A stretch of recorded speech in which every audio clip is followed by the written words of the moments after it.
It's time for the Access of Easy podcast, the weekly technology digest that keeps you ahead of the curve.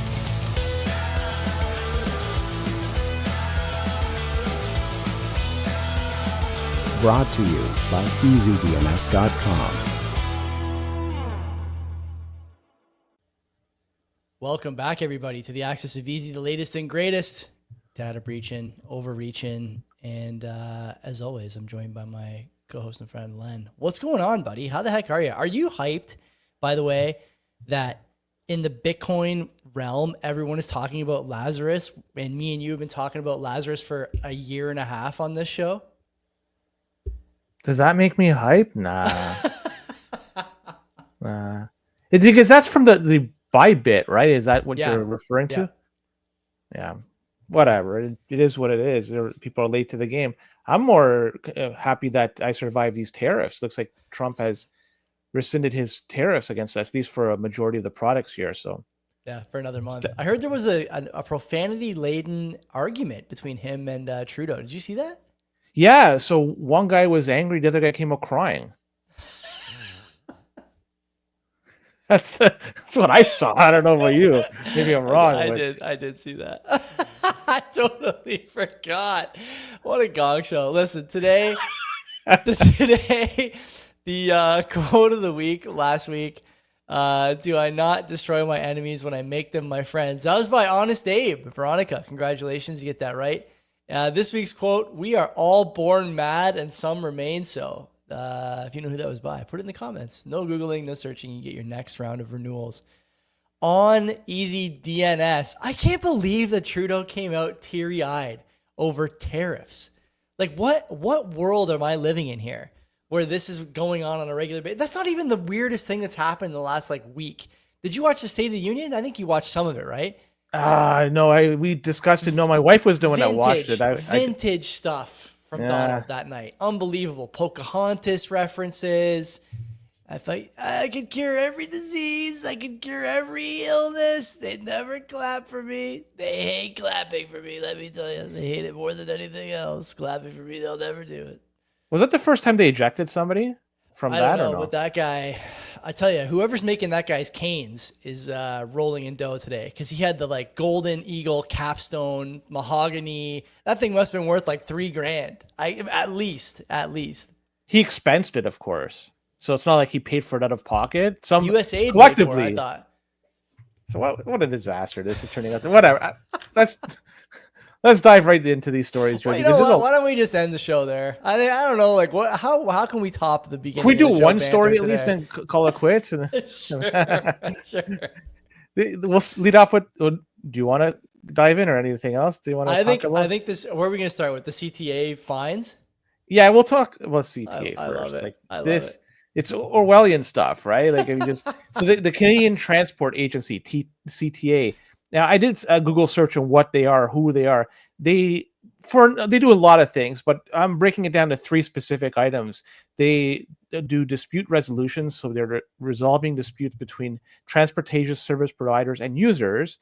They provide information to users about transportation systems and their rights and responsibilities, and they also are administering and enforcing acts and regulations, including the cost recovery. So these are 3 very important things of a lot of that they do. But think about travel, though. Travel, when you're using the airport and all that stuff, how many complaints people have, how many issues people have, being late, losing luggage, you name it. There's a whole host of things where people complain. Well, some proposed changes that is being bandied about by the CTA may impact your ability to discuss these complaints if there has been a resolution to your problem. So if these changes go into effect and you lodge a complaint and afterwards you went public after the decision was rendered, you could be subjected to a fine. And these fines could be up to $5,000. What is odd about this is this information should not be always behind closed doors. People should have information about what has happened, why a particular airline or travel agency or whatever has been fined, because we could vote with our wallet. If somebody does something stupid or they're playing games with their customers or providing them crappy services, we should be able to pivot and not use them.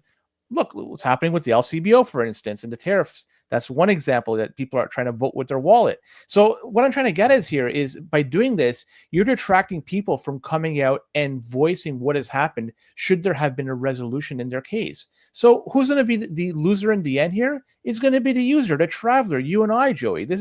I find this to be very Orwellian. I don't know about you. Don't you think? Okay, I want you to rewind.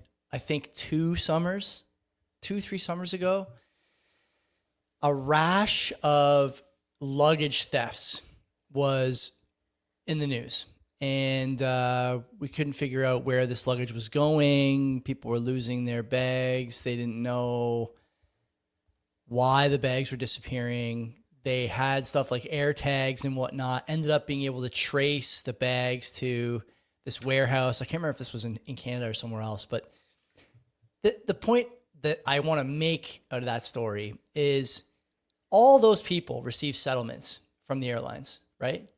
All those people got tickets paid for, accommodations paid for, new luggage, whatever. But, without being able to talk about the outcome, would we have known that airlines and police in those jurisdictions were basically telling people that they can't do anything, even though air tags and Find My products from the Apple suite of things were letting everyone know where the luggage was? They're just not able to go get it. Like, would we have known that? Probably not. Would we know that, airlines are overbooking flights with the hope that people will take a payout and stay an extra day in the city that they're trying to leave just because they're short on cash? That was another story from, I think, 4 years ago. And I think that's actually a common practice, or was. I'm not sure if that's still is. So like these are things that I would argue, Len, we only know about because people are getting settlements and they're not as great as a settlement as they should be, or like as significant, as substantive a settlement as they should be. And without being able to talk about the settlement, how can people, like you said, make a decision about whether or not they want to take a chance on some of these services? Air travel is like, it's there's got to be 100 million people flying every day around the world. Like, what is the number? It's a huge number. Let's say you have a 99% success rate for all those people. There's no complaints for 99% of people. That still leaves you some enormous number of people who need to deal with some kind of customer complaint resolution process. And those people naturally will share it online because they want to talk to the community, to Reddit, to Twitter, to whatever, about what the outcome was. Are you telling me they're not going to be allowed? It's not like it's just it's not a small number. It's a huge number of people who will be affected by this. And I'm with you. This is Orwellian. It's insane. And I just want to add here that this is yet another example of a Canadian lettered agency trying to put the clamps on public discussion. And I don't like that. But it's undeniable that this is the way Canada's lettered agencies seem to be leaning at every opportunity. It's not good. Not good at all. Change the story slightly. What if it was hypothetically a murder case, and the murder case wrapped up and the person was found to be guilty and thrown in the slammer? Yeah. Are we not able to talk about it? What if it was a kid? What if it was a kid at a school, right? What if it was your daughter or my daughter at school? Something happened to one of the teachers, or one of the teachers did something. One of the parents was compensated. The parents can't talk about the compensation. They can't talk about. You're right, man. I'm totally with you on this. All right, let's talk about this Hirsch enterprise mesh problem. And I don't want to talk about them specifically, but exactly how the problem started. And it's all because of this default password stuff. And I find this to be ironic how people are still doing this. People are gaining easy access to stuff like remote access door locks, elevator controls in dozens of buildings through Canada, United States. And the question is, how are they getting access to this? Well, it was determined that the people that are installing these types of devices, they're not changing the default passwords. So in the case of these Hirsch door systems, they say that the bug is rated a 10 out of 10 on the vulnerability scale, and is thanks to the ease of which anyone can exploit it. Not changing the default password is a huge security flaw. It's almost akin to changing it the password 123. Anytime you get any new anything and there's a password associated with it, one of the first things you should do is change the password to a more secure, something that can't be guessed or brute force with relative ease. In this case, I suspect it's either due to incompetence, laziness, a combination of two, or maybe something else I'm not listing. But either way, the fact that people are still relying on default passwords and stuff, this blows my mind. I can imagine how many routers there are out there. And that is a huge security hole, that people still have routers with the default passwords. That's an easy way for somebody to intrude on your network, take advantage of it, see what is in your network itself, but also use your internet to do malicious things, things that would, well, force the police to pinpoint you as the culprit. Why? Because, well, you're using a default password. So that's what I really wanted to stress here more than anything. The default password stuff, just mind-blowing. People are still doing it in 2025. But I guess given what's going on these days, nothing is surprising to me. I remember when I was a kid, my buddies and I had this harebrained scheme that we could for sure use some kind of factory password on vending machines to get candy out of them at stores, at our high school, stuff like that. We never tried it, but you would think that 20 years later, God, I'm getting old, 20 years later, you would have some mechanism in place to stop this from happening, either at the corporate level or at the equipment level. And it seems like neither is the case, Len. I was ahead of my time and I should have done it. I'd be just rolling in tropical Skittles and Mars bars to this day if I just executed on that idea. This is insane. By the way, anything you'd rather lock up from the various actors than an elevator by any chance? Doors, apartment buildings, like that's it's really high up there. Top of the list, right? Yeah, top of the list. Yeah, and the fact that people, like, I can't believe that people have been either improperly trained or they're just overlooking this. It's not just an oversight. Like, how lazy or incompetent are you? Like, it's just pathetic. And these are the people that are operating in our world. And in every time you use an elevator, imagine those are the same people that are providing safety, doing the checks to make sure that it's not going to malfunction. It's like it's a scary world, man. Good point. So LinkedIn, this phishing thing. Do you even have a LinkedIn account, Joey? I don't want to dox you too. I don't, but all right. I actually, you know what? I probably do. The question is, have I looked at it in the last decade? That is a for sure no, but I don't know if I have one or not. You should take a peek and maybe delete it if there's a delete option.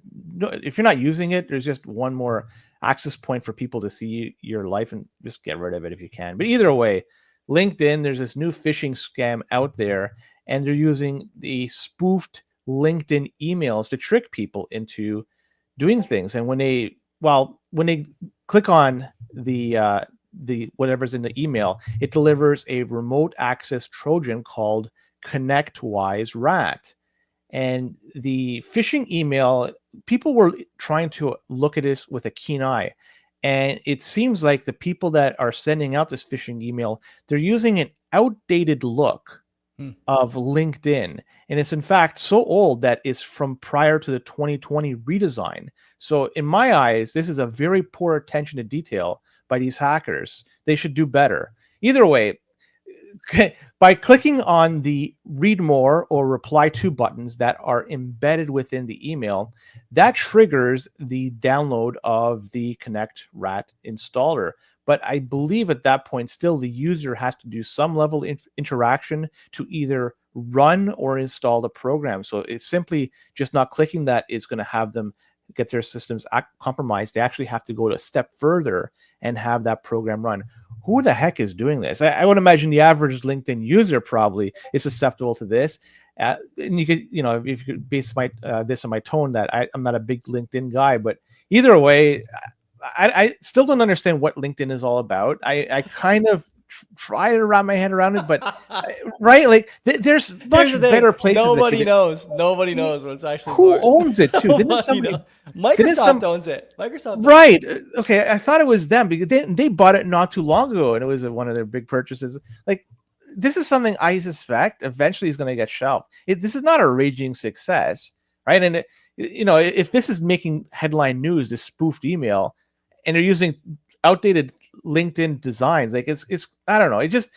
This is news for LinkedIn. This is pretty crap if you ask me. But either way, if you're a LinkedIn user, don't click on stuff. If you're gonna get one of these spoofed emails, make sure that it's legitimate. Do some, don't click on something and download whatever's being sent to you right away. The same old we say every week. This is the royal flush of morons here, right? Not only do you have a LinkedIn account, but you also haven't looked at it in so long that you get fooled by a 5-year-old UI in a spoof email. Click it, and then also run the other action, executable file or whatever, to really go all the way, to really go the distance. I have no sympathy for these people. I don't care what happens to them. This is really easy to avoid, and no one seems keen on avoiding it. So let them happen, I guess. Let it happen. Yeah. China's Silk Typhoon. This name? I'm gonna rank this right now. It's got to be like a 1 at best. Silk Typhoon. That's so harsh. Is it? Come on, Silk Typhoon. Like how? It doesn't even roll off the tongue. I almost want to say Silk Road Typhoon or Silk Tycoon or something. Like it just doesn't come off the tongue for me very easily. But that's why I'm harsh. How about you? What are you gonna give it? I give it a 3. I wish you were scoring my essays at university. Remember the U.S. Treasury not too long ago? There was a breach, right? And this made headlines and seems to have been swept under the rug for the most part because I haven't heard much about it. Seems like the culprits, these guys, the Silk Typhoon folks, they're linked to the Chinese government. No, the Chinese government was responsible for getting into the U.S. Treasury. That's pretty interesting to me. Anyways, these guys, they also went after Microsoft Exchange servers, VPN products, and firewall applications by taking advantage of zero-day vulnerabilities. Microsoft is a 2-timer this week, and they're now going after companies that could potentially impact the IT supply chain globally. So I would recommend anybody out there that wants to buy a graphics card, you may want to do so now before this takes into effect, but not only tariffs, but also this IT supply chain issue. And Microsoft threats intelligence teams, they're the ones that are sounding the alarm on this scheme. And they're saying that stolen API keys are used to cause havoc and allow these people to gain access to servers and whatnot and run amok. So not much else I have to say about this out there, except that IT supply chains could potentially be impacted in the very near future. How much you know about API keys? Seems to me like this is an obvious kind of like vulnerability in a lot of these systems. YouTube will give you, or YouTube will give you one. GitHub maybe has one too. I don't know. There's a bunch of services that you have API keys so that you can like pull, I don't know, like data, for example, from YouTube. You need an API key to query that service for stuff. I know some about it. I know that there's like Skype, for instance, we're talking about APIs. I talked to the people over there. Like I know a little bit about it. It gives you access to their tools, just seamless access with your program and so forth. So yeah, if it's not done correctly, if you're able to intercept it, you could create real problems out there. I don't think there's a fix for this right now, but yeah, it's interesting that like there's clearly, we talked about this before, there's clearly a gap here between what people consider to be quote unquote secure services and whatever's going on in these cloud services. And this is another example. There's not much that can be done about this except for just more diligence, right? Unless I'm missing something, but just kind of speaking based on the stories we've covered over the last little while, it seems to me like diligence is like the only way to get around this, right? Well, you could just assume automatically if it's a cloud-based service, it's going to be insecure. Yeah. Unsecure. Yeah, that's fair. So like there's no way that it's going to be 100% in providing that you the security and privacy that you need. Just whatever you put on there, just imagine it's gone. It's a sad way of looking at it, but that's the reality. So yeah. it puts the onus on you to start learning self-hosting. And if you could start doing that properly, you solved a lot of problems. But that creates a whole other set of problems of backing up and so forth. But I think it's a better set of problems to have than trusting somebody else to store your information, your important information. That's just my 2 cents. So Microsoft decided to strike out because there's another story about them. They're going to be retiring Skype.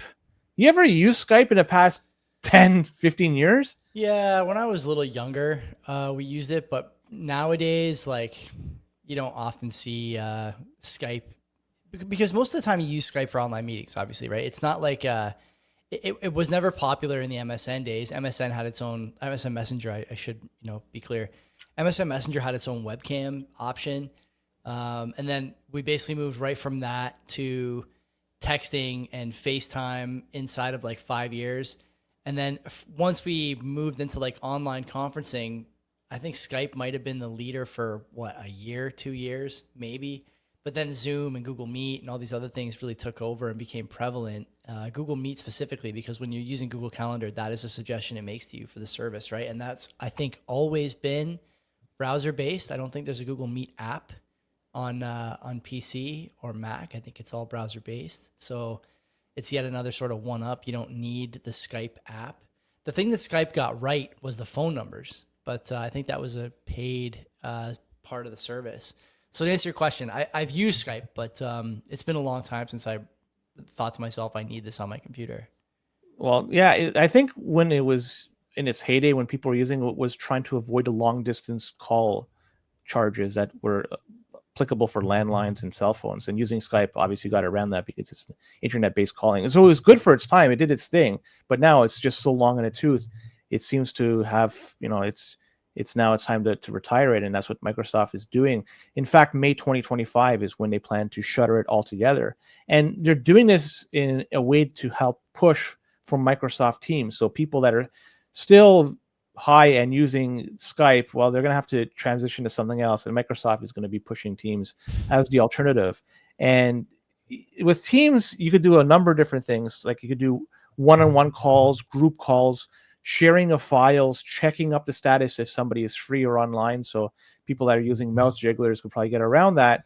But it's a wonder why Teams, it's no wonder why Teams is replacing this. It does everything better than Skype, but also it is geared towards businesses, which I think, and I could be wrong, I think that's Microsoft's bread and butter when it comes to software sales. Is they're selling to retail, commercial, and so forth. Sorry, to commercial rather than retail. So that's what I'm guessing. So having like Microsoft Teams out there, it's more geared towards that.